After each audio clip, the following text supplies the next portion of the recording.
Hey beautiful people, thank you for clicking on this video and hearing another installment of my sister's story. Obviously I'm not alone today, I got my mama here. Hello. Very, very exciting, you guys. My mom's name is Sherry, and like I said, she knows so much about my sister's case. Obviously she works on it full time, and it's so great just to have her here to talk about everything. As I start every missing persons video, I do a shout out to Jessie Grace, who is the reason behind me doing any of this. So Grace, this is for you. So we were kind of briefing yesterday and talking about where we wanted to take this, what we wanted to share with people, inform people about, and there is absolutely no way we can do it in one video. I'm kind of gonna break this thing up into a couple of sections, into a couple of videos. So this first video is gonna be us kind of talking about getting my mom's side of things, talking about Jessie, and then the second part is going to be 2016 of Jessie's disappearance, which was the year she disappeared. So we're kind of going to talk about the initial stuff, the initial leads we got in 2016, okay? So, and we can just get some insight on my mom, who it's pretty rare that someone works on, well, it's pretty rare for a kid to go missing, but that my mom works on her case full time. I described Jessie in the first video and gave a little bit of my side of it, but how would you describe her? I think the best description I've heard of her before is she has a spontaneous personality. Yeah, I definitely, love that. Definitely. And when we were searching for her the first couple of weeks, someone had described her that way, and I've always just loved that. Mm-hmm. And that's kind of, I think that's her whole essence, pretty much, of who she is. Like, live in the moment, yes. Definitely. And we were talking yesterday about, like, when we were briefing on everything, you said she wore so many hats. She did so much stuff and was friends with everybody, which I guess was a blessing in her life, but has made her disappearance so difficult. It's really difficult, and that's one thing that the police said from the very beginning. It's very hard because she doesn't have one walk of life. She has many, and she pretty much does not know a stranger, and she not only does she just know people, but she befriends them, so she is their friend and cares about them. So it's a relationship with all of them. Yeah, exactly. Yeah, definitely. And I kind of wanted to touch on too, because you agreed with me on this, maybe not necessarily not sharing the video, because would you have been okay if I shared it? Because I know you shared it on your social media, and it was super hard for you to make that decision, yes? Yes, it was very hard. And you gave a whole kind of like preamble or like a warning before? I did. I went in and kind of described a little bit, and I think that in our lives, we all have one moment we don't want to share. Exactly. You know, we all have some secrets, some life we don't want exposed to the public. And for me, that's video is that what her one moment in life, exactly, when that wasn't herself. She wasn't. She just acted completely different than who she generally is. And so I didn't want to share that video. Yeah. But I felt like it was necessary in order for us to be able to start looking for some of those answers. And so I really just wanted people to understand that that's what it was, is just one moment, and if you couldn't accept that, to please not watch it. Exactly. And it just so happened it was the day she went missing. Yes. So it gave us, because we didn't see her with her head shaved. No. You didn't see that, and I don't know if I mentioned this in the last video, but we think someone did that to her. We now know, or now believe, that she didn't do that to herself, and when it first came out, we didn't know what to think, and we also didn't notice the SIC in her head right away. Correct. Yeah. So we were kind of just like, first of all, shocked. It's so dehumanizing. Well, it's dehumanizing, and I actually asked respectfully and nicely for it to be removed. Yeah, and we can get into that right now. But, yeah. And so that was very interesting. I just asked that it please be taken down and that it be sent to me, because I couldn't access it because it was being shown on his site, but I didn't have access to it, and no one could send it to me. Yeah. So because it was like on his page. Right. So someone could, yeah, exactly. Right. And so you messaged him and said, please take it down. Mm-hmm. And he said something to the effect, that doesn't make me an effing suspect. Well, we kind of went back and forth a little bit, because he was like, he was like, well, who are you anyway? And didn't really want to respond to me at all. And then because I got a little bit sassy at that point, and I said, well, I'm her mother, and it's the last time that we can verify that she, was alive. And that he came back at me with that doesn't make me an effing suspect. The guy who took that video, we're not going to use names and we're going to change names in this video, but if you are watching this, you're a piece of shit. So we just want to say that from the bottom of our hearts. All right. And so we jumped forward a little bit, but I want you to talk about the last day you saw Jessie. The last day, you know, it kind of plays over because you never know it's going to be your last day. And like, I don't remember a lot of that. So, but she did stay at the house. So that was a Saturday. It was the last time I seen her. It was on the 18th of June. And she had stayed the night at the house. So Friday night, and slept in, and she was eating, and she was doing great. Everything was okay. And she said that she was going to go with friends. And I said, okay, where are you going to go? And she's like, well, I'm not real sure yet. But I'll let you know. I'll check in. And I said, okay, and I love you, and I'll talk to you later. And she took off walking wherever she was going to go. And so you said that was the 18th? It was the 18th. It was in the afternoon. Yeah, so if there's a video of her head being shaved the 20th, it must have just happened within 2 days. It happened either on the 19th after about 11 o'clock in the morning, because I have somebody that I trust that's seen her Sunday morning with her hair. Yeah. And it was not shaved. So, and then the next time that we had a report of it was that Monday. That Monday, okay, got it. So it happened between Sunday at 11 or that Monday. And I had mentioned on the last video that we believe Jessie was murdered on June 20th. Yes. And a lot of that, we're going to get into all of that and why you think that. But for us, and we've talked about this, it was a feeling. Yes. It was a feeling that she was gone. Around the time Jessie went missing, me and my mom got together, and I go over to her house and I'm like, I just had the craziest dream about Jessie. And you were like, what happened? And I said, I was in a airport and I was like going up an escalator. Escalator? I think so, yeah. Escalating like the car? Yeah. Escalade, yeah. And it was all white and kind of like I was going into the clouds, but I was in an airport. And I get to the top and Jessie's there. And I'm like, oh my God, you're here. Like, we have to go tell Mom, we have to go. Like, and tell everyone you're back, like you're here. And she's like, no, I'm not. And she grabbed me and hugged me and said, you have to let me go. You have to let me go. And I knew, and people may think we're crazy, whatever, but it was her. She knew she had to come to me and let me know she was gone for me to move on with my life and heal from it, you know? And it was the weirdest thing, you guys, because my mom said, no shit, I had a dream like that. And so what was your dream? Because when you guys were in the car. Yeah, we were driving and everything was normal, and she's talking and I'm talking to her, and I pull over and there's railroad tracks. Which railroad tracks are weird, you guys, because so many sidekicks have told us about railroad tracks. Yes. Which is just interesting to know. It is very interesting. Sorry to interrupt, but go on. And so I drove Jessie everywhere, all the time. She always needed a ride. She always needed help getting here, getting there. So my car was a very familiar place for all of us to be. And so she had gotten out, and I had gotten out, and I went around to go hug her. And she looked at me, and she said, I can't get back in the car. And I said, what do you mean you can't get back in the car? And she said, I can't.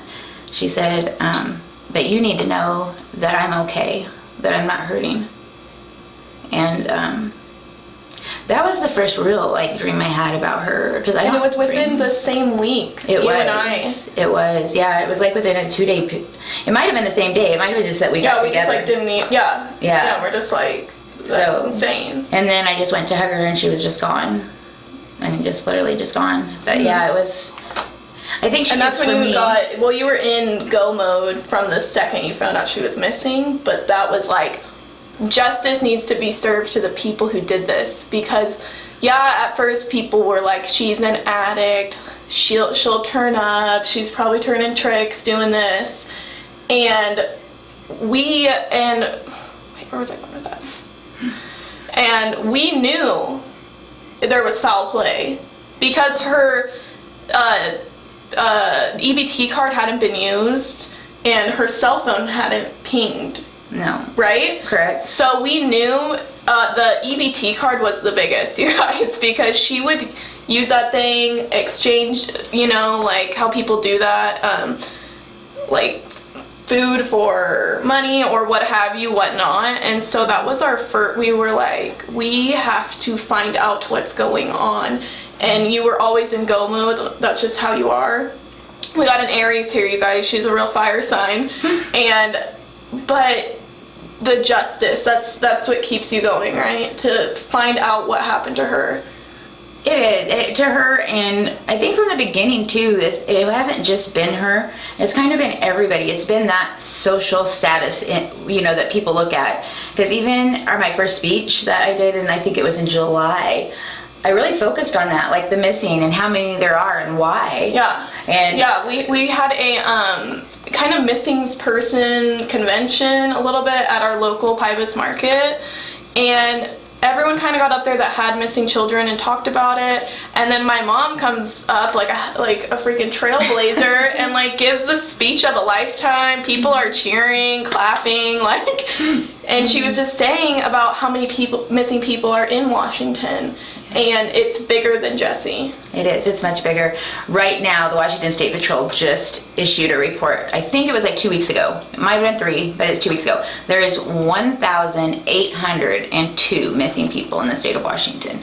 That is a lot of people. And those are just the ones that are reported, not the ones that aren't reported. Exactly. And so so in all fairness though, that includes runaways, so it will shift back and forth. To me, I look at that number and I take it as it is, because I know that there's several people that have not been reported. Mm-hmm. So I think it washes out. So I do think that that's a true number. Yeah, definitely. And so a little bit, I want you to talk a little bit about what your day-to-day life looks like looking for Jessie. I mean, I know you do so much, but just like a little brief. I really do. I wake up, I try to run the household. I have Jace at home and Jessie's son. Yeah. He's now 8 and he's still busy. He's got a lot going on. It's hard because cleaning your toilet doesn't seem all that important when there's people missing and they need to be found. And it's like the balance of everything. It is. Keeping a balance with everything. And it is hard because I probably work on her case, I would say, 13 or 14 hours a day. And that's no joke, you guys. That's no lie. That's not exaggerated. She has your community of people. I do. I have a whole team. I've been very fortunate in that there's no manual for missing persons at all. That's what I've said on the last one. And if you guys have not seen my first video, please go watch that first, because obviously that's going to put the overview into place. And now with these videos, we're getting more in depth. So sorry to interrupt again. But. No, that's okay.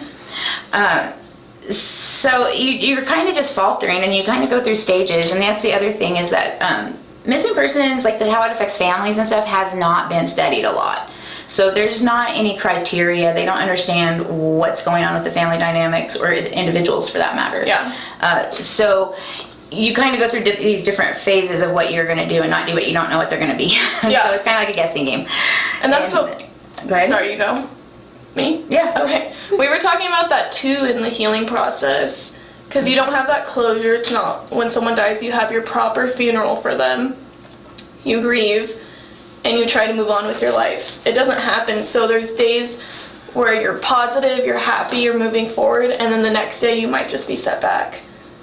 It's very much like that. And it's very real, because when you lose somebody that you love, and this is how I try to explain it the best, you know what happened. You can go and tell them goodbye and you can deal with it. For me, I lose my child every day, and in a different way. Yeah. Because your mind has a way of creating these scenarios in itself that you're not even planning, but it creates itself because you heard something yesterday, or you saw something, or you looked at another case study. Yeah. And so then your mind creates this. So Jessie dies for me every day. I have to face it every day. Yeah. Whereas if I knew for sure, I know for sure, but it's different once you have that particular, and I don't want to use the word closure because I think that it misrepresents, I used to hate it. Now I kind of understand because I've been through it enough that it's not, when you find somebody, it's the finding part that's the closure, not the getting over them. Yeah. And so to find them would give you that little bit of what you need to start healing. It gives you a starting point, I guess. Yeah, exactly. And we were talking too about theories that we have heard no one should ever hear about their daughter, their sister, their mother, nobody. So it's been hell for you to hear everything. Well, and I think honestly right here is I've probably showed the most emotion I've shown in publicly. I'm going to say that publicly. I decided very early on that I was not going to show any emotion publicly, that this was a case and I was going to work it as a case as that. And I think that's the only way I can honestly get through the day, because otherwise if you constantly let this be on your emotional level all the time, it would be too much. And you have to block a part out. You do. And you have to block out that mom part. Yeah. Because that mom part wants to do stuff, and then once that mom's are, then that's the other part, because then, 12, 13, 14 hours of working all day, then you kind of kick back and then that mom part kicks in and you have to process everything you've dealt with that day and what's come in, what you think, what people have told you. But people have told us some things that are, I've had to sit there and listen to things that you should never listen to with a straight face, not get upset, not be emotional about it, and just process it, the best I can in that moment. Yeah, because you're visualizing it too, but then there's been so much stuff that now, like at first with a lot of leads, I felt like we were really hopeful, and we've always remained hopeful, but we just feel like, okay, this is going to be our answer, and you hear all of this stuff, and you're now at this point, when I hear something, which people tell us stuff all the time, and you've heard way worse stuff than I have, but you're like, I don't even know to believe you. Is someone, you see the sides of people, of humanity, and people would reach out to you, I know they have, and they're just lying. Yeah. They're just straight lying to get some kind of attention, so it's been crazy just to see an outlook on humanity. And then something like me making my video shows how much people do care. Yeah, it does. And I think people do care. I don't think that they know how to tell you they care. It's a very tough situation. Can feel very uncomfortable. But it's hard because at the same time, you should be telling everybody, showing every single person you see a picture. So now we did a little briefing, and you got to kind of get to know my mom, and we're going on the deep shit. We've been crying a lot. Not today, but just, this is a way of us healing too. Yeah, just getting it out there and talking about it and sharing Jessie's story with other people, because it's a smaller case, but it needs to be heard about. People need to know about any missing persons case. So we kind of debriefed there, and now we're going to get into 2016, June 2016, when she disappeared. Okay. So was the wallet and the ID found between June 20th and the 27th? Yes. Yes. Yes. So the 28th is when you reported her? The 29th. The 29th is when she reported her. So in the mail you received... I received her wallet, and it had some papers in it and 2 of her IDs. Okay. Yeah, and the wallet was torn up. So I literally thought she lost her wallet, so I took her ID out and was going to get another wallet, because I threw that wallet away. And I didn't think anything about it at the time, because I honestly thought she was at a treatment center. At a treatment center, yeah. And I was talking about that, the institutionalized, in the last video. And where was the wallet found? Well, I was told, which I don't, I'm not sure. I was told that it was found down by the railroad tracks, which is interesting, behind the Link. So right down there at the train station. So in that video, I said Jessie was walking southbound on Wenatchee Avenue in the video that was taken the day of her disappearance.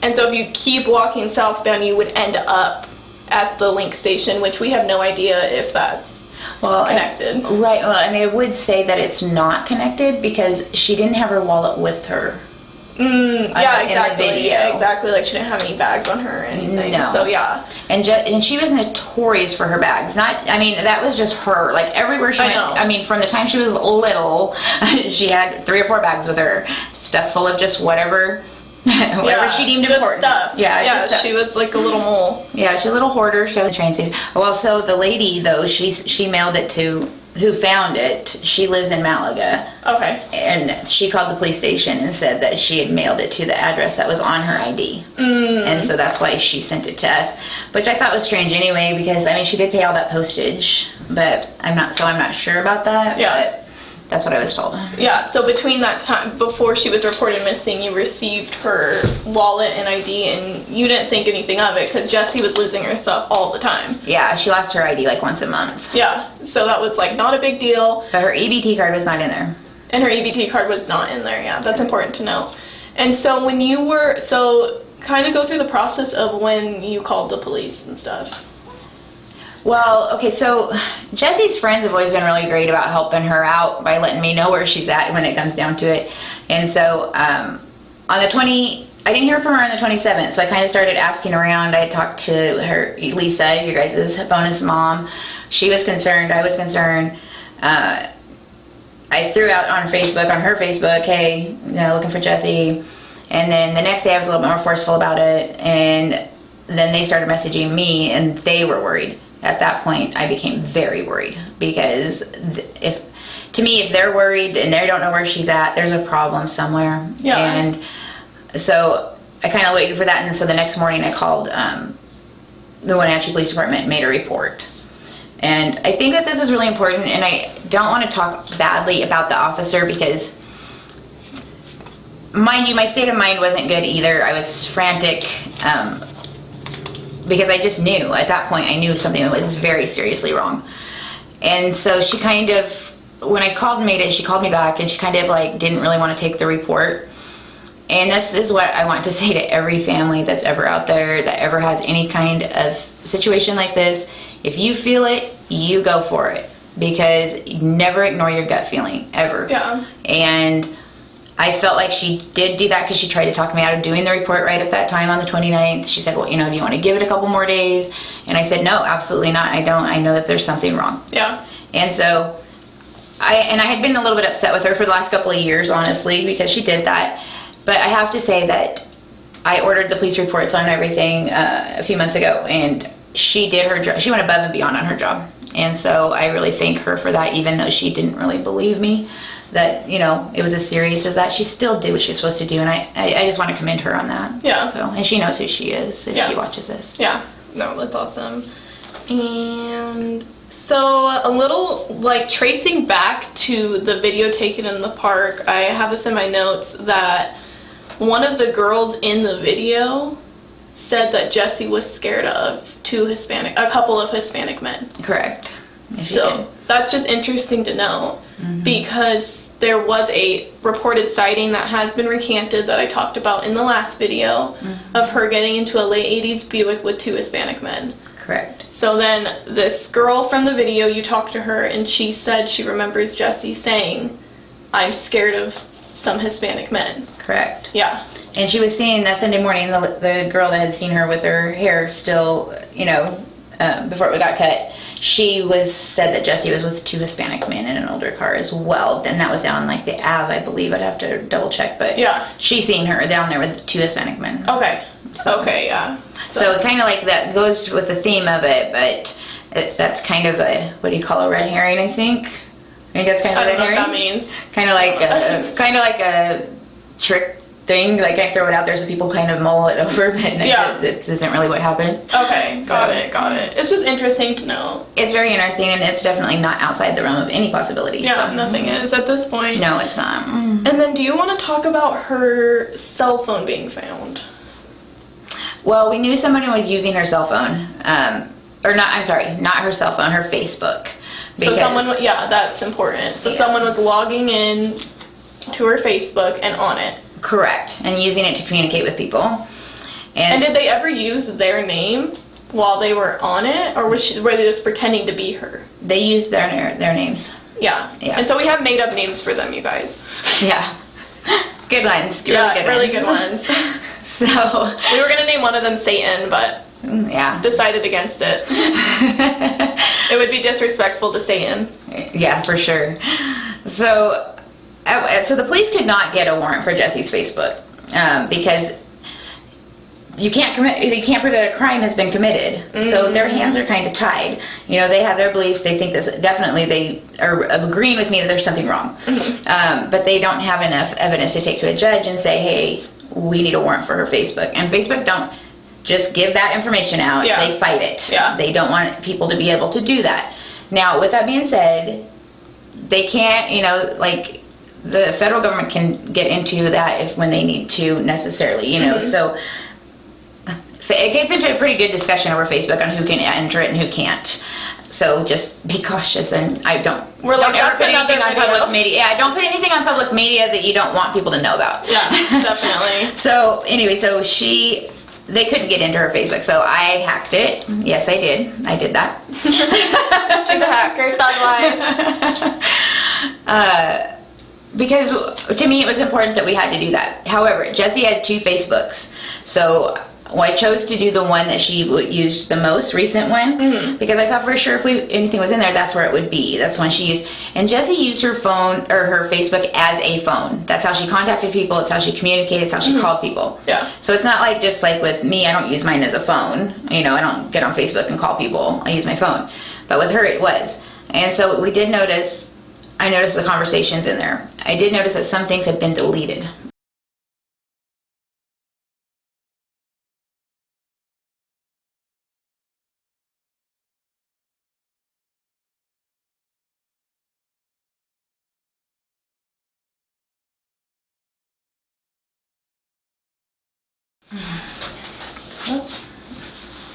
You're all changing to like look better. You know, I don't like that. And so you hacked into their Facebook. Jessie's. Sorry. It's okay. Damn it. You hacked into Jessie's Facebook. Yes. And they were taking out, so kind of go start from there. Yeah, they were taking out some information. I don't know what it was, obviously. They deleted some conversations, and then they were talking to other people. And so I contacted a couple of those people. Uh-huh. And then I was able to meet up with a gentleman who told me who they were specifically. Uh-huh. And he put me in contact with another gentleman, and I didn't think that he'd probably call me back, mm-hmm. but I had given them my phone number, and the next day that gentleman called me back, mm-hmm. and he told me that he had Jessie's phone. Okay. And so that's when stuff had already been crazy, and then it got a little crazier from there. Yes, it did. So he agreed that he would give me the phone if I met with him. So I went and met with him to get the phone.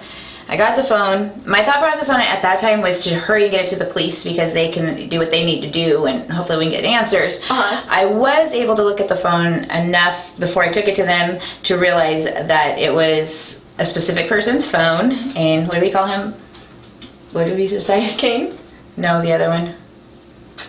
Max? Yeah, we'll go with Max. Okay, with Max, that it was his phone, actually. It wasn't Jessie's, but Jessie's Facebook was open on it. On this, okay. So on this it wasn't phone. her phone. No. So this guy was pretending that it was Jessie's phone. Well, he just said it was Jessie's. He might have believed it. You know, I don't think he did believe that. I think he knew exactly what he was doing. Okay. But he could have. I mean, he could have said, "Oh, her Facebook's open on it. Must be her phone," but for whatever reason, no. And her phone has never been located ever. Yeah. So that's important to note too. Her phone was never found. Her EBT card was never found. Correct. Yeah. And so then that happened around the time she went missing. You got the phone. They were on it for about a month. I mean, I could tell that they probably I think it was the 27th of July, right around there.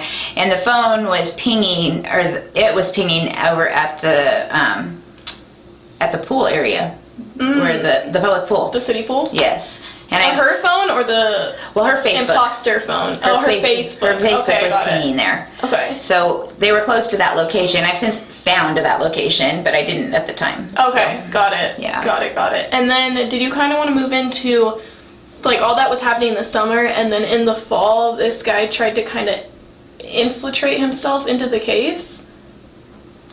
Yeah, and it was always not that way. guy. So that's Max, and then there's Kane.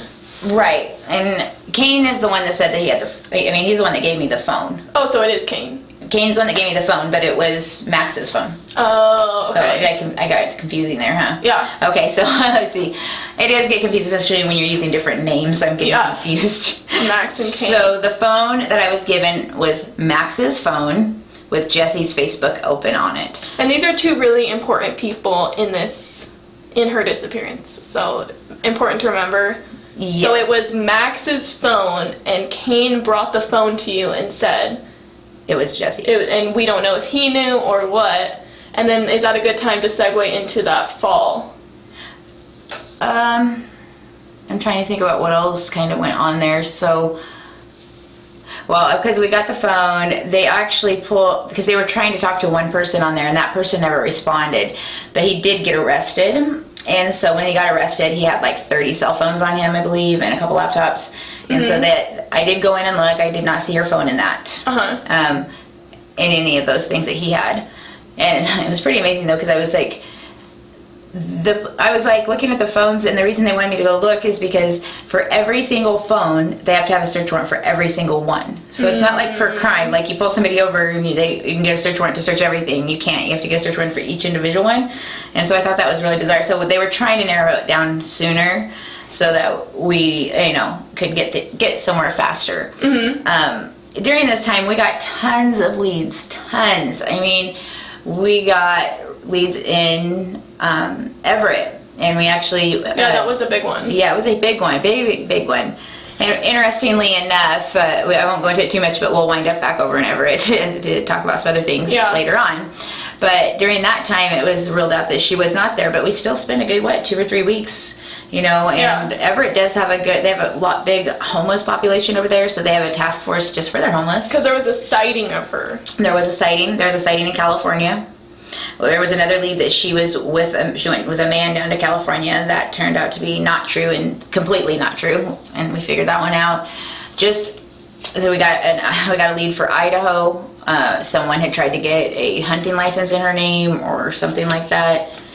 And so they had called to verify that. I'm not exactly sure even to this day what happened with that, because the police, I handed that over to them and they said it was nothing, and I moved on. So, and then I'm trying to think of some of the other stuff. I mean, it was seriously one thing after another. Yeah, and that's what I was thinking of too, because a lot of times people when people disappear, it's like they're vanished in the, which was kind of our situation, but some people don't hear anything. They have no leads. In us, it was like we were being pulled in so many different directions and hearing so much stuff. Well, and I actually think it was engineered that way. I think that they purposely were doing what they were doing to keep us that busy, and I think it's been that way. Yes. And I find that even to this day, people try to throw things at me, and I'm just, it's really weird though, because you start getting a sixth sense for it. You're kind of like, bullshit. Yeah, you're kind of like, all right, I'll check it out, but and even if it looks good, you don't feel it, and you're like, yeah. And now that I'm kind of just on my own, and I kind of just like can evaluate it myself, like not that I'm on my own, I don't mean it that way, but just no professional help, I guess, in that department. But just to be able to look at it and see it for myself, how I want to see it, I definitely get a feeling on whether I think it's a true thing or not. Yeah. Now my team, I love that because we do have tons of different personalities in there. I mean, all kinds of different people, and so we all see things different, which is helpful. I mean, it's helpful to look at things, one thing 27 different ways, because and then we kind of vote on it and kind of decide which way we want to go with it. We look at all of it, so that's why it takes so long for us to do what we do, because we do look at all of it, but we start with what we agree that we think is most likely. So it's hard. It's not an easy thing to do. But so that was into like the summer. Yeah, and things did settle down a little bit in 2017. It seemed like a little bit, but then, well, not real, somewhat. But then things got bigger, I guess, too, huh? So, but at 16, we had a lot of information, and 2, you're very emotional. That first couple of months, it just seems like, even now I look back at it, and it just seemed like it was forever. It just was like, when are we going to find her? Yeah. I mean, we're 3 years in. I would have never imagined being here in 3 years. Like, I thought for sure we would find her. Yeah. I mean, this doesn't happen. And where we live, you guys. Yeah. Well, we've had a couple people that have passed. Rudy Martinez that same and year. Mackenzie Cowell. May they rest in peace. Yeah. And one other gentleman, his mom comes to. Marcos. And then Bernie Skalinsky. Bernie Zielinski, I don't know that one. That is Lindsay's brother.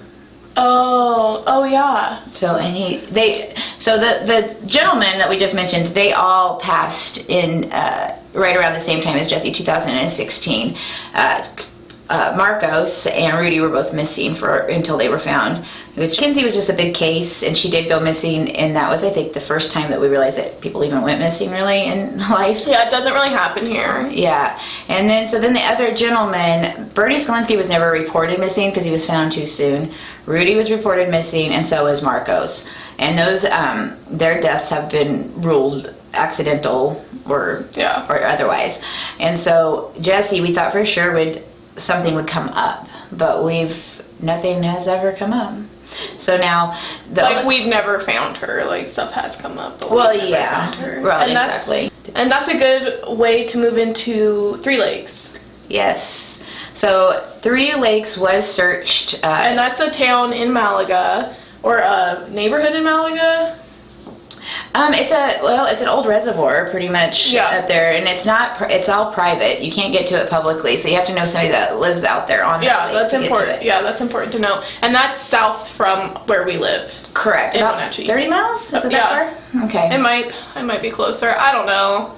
So, and it's an interesting little lake too, because it's really hard to, for one, search because the tree branches go out so far, and it's not very deep, but it's pretty gnarly, like as far as like the branches and the roots and all that kind of stuff. I've heard that it's about 15 feet out. And the police searched that. They did, and at first I didn't know why, but eventually it came out that, so the gentleman's, Max, the one that had Jesse's Facebook open on his phone, had a boat out there. Mm-hmm. And so they went out and searched that area. And I got lots of phone calls from people out there saying that they believed that the feds were out there. So when I talked to the detective, though, he assured me that that wasn't the case, and that it was just the sheriff's department that was out there. Mm. And so they actually searched it one day.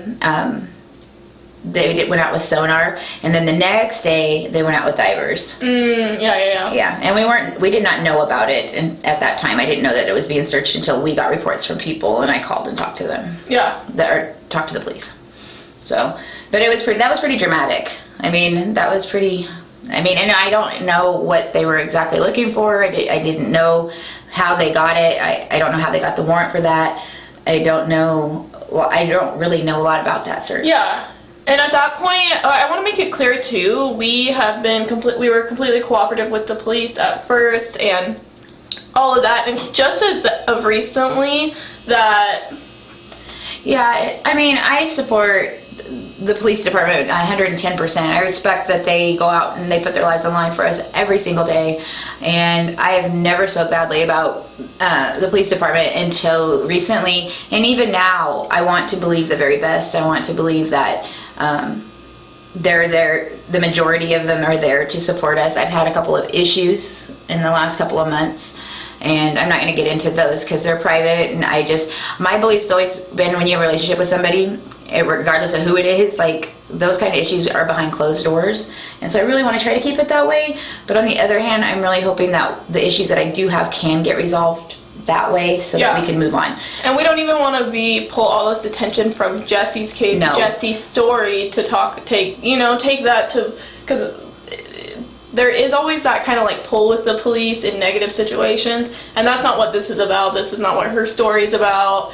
That's just another problem we're having. Well, and there's lots of problems, and you can get distracted onto those all day, and that's the issue. And I think that at some point that things do need to be addressed, because if it's an issue with every single family, and I went into this, and if you go back and look at every interview I've ever done, anything I've ever spoken publicly about, I've always supported the Wenatchee Police Department. I've commended them, on everything that they have done. And so, and that is what it is. But the interesting thing is that other families didn't agree with me.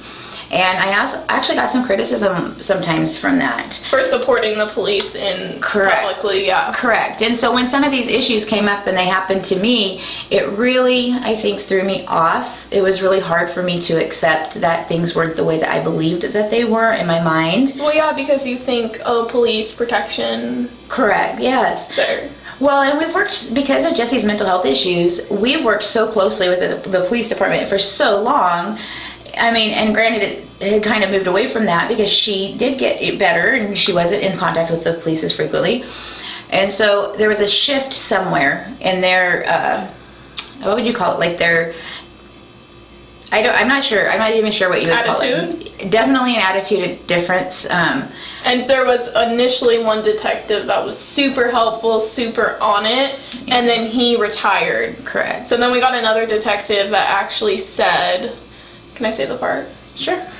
He told my mom when my mom was trying to talk to him and talk about Jessie's case, he said he'd be hard pressed to find anyone Jessie. I don't know if I want to go that. No? Do I want to go that far? I think, I don't know. I don't.